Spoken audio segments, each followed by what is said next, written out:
Hey friends, welcome back. Today we're diving into letter 6 of the Screwtape Letters by C.S. Lewis.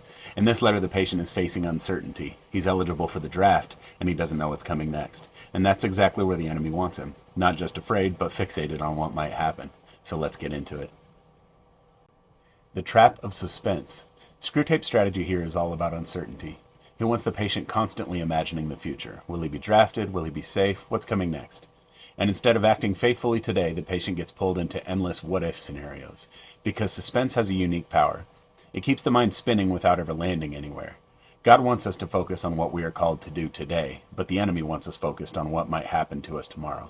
Because a man consumed with the future is usually distracted from obedience in the present. Here's where Screwtape gets really deceptive. He wants the patient to start seeing his fears as his cross, but that's not what Jesus meant when he said, take up your cross. Jesus didn't call us to carry imaginary burdens. He called us to obedience, right here, right now. But the enemy flips that. He takes every possible outcome, every possible fear, and stacks them all together. What if this happens? What if that happens? What if everything goes wrong? And suddenly, the patient feels like he has to prepare for all of it, avoid all of it, control all of it. And in trying to carry all of these hypothetical futures, he becomes completely paralyzed. He stops living faithfully today because he's trying to survive tomorrow. And here's the deeper danger. He begins to believe that this anxiety is spiritual, that this weight, this constant concern is somehow what it means to follow God. But it's not. The real cross is not fear of what might happen. It's obedience in what is happening. Trusting God with what you don't know while being faithful with what you do. Because when we carry the cross Jesus actually gave us, we're freed from carrying the ones the enemy invents. Screwtape has another strategy, and this one hits close to home, pun intended. He doesn't just care what we feel, he cares where we direct it.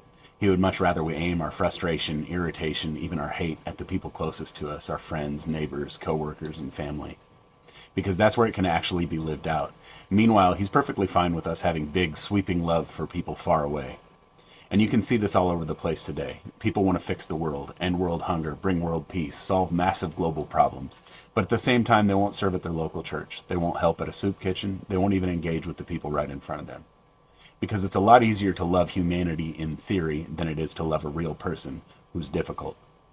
And here's where it gets dangerous. That distant love becomes like a kind of self-justification. I care about the world, therefore I'm a good person. And from there it's a short step to anyone who disagrees with me must be a bad person. And now the enemy has exactly what he wants. Division.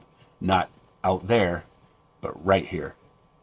Because real love, the kind Jesus calls us to, isn't abstract. It's local, it's personal, it's often inconvenient. It's loving the person in front of you, even when it's hard. So where does that leave us? The enemy wants us distracted, lost in fears, or caught up in distant ideas while missing what God is calling us to do right now. But Jesus brings us back to the present. Trust him with tomorrow, be faithful today, love the people around you, carry the cross he actually gave you, not the one fear is trying to hand you, because the battle isn't just about what's happening around us. It's about where our attention, our trust, and our obedience are anchored. In this letter, Lewis reminds us that the enemy loves to pull us into imagined futures, but God calls us to faithful obedience today. So whether it's fear of what might happen, or frustration with the people around us, let's come back to what matters most. Trusting Jesus, obeying God today, and loving the people right in front of us. Next week, we'll be diving into letter 7, where we will explore politics and division. Thanks for being here. I'll see you next Friday.